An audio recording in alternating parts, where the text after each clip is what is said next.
To replace the third level rack in this KitchenAid dishwasher, you will need needle nose pliers.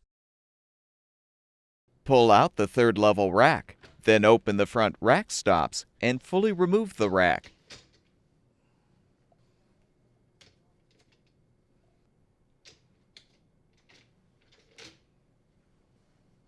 Use the needle nose pliers to help pry the 4 rollers off the old rack.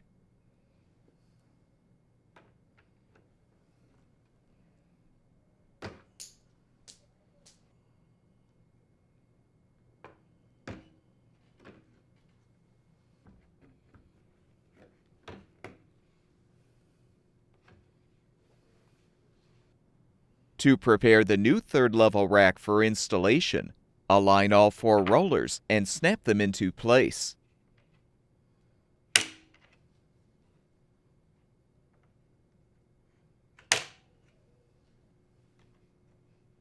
Confirm the rollers spin freely.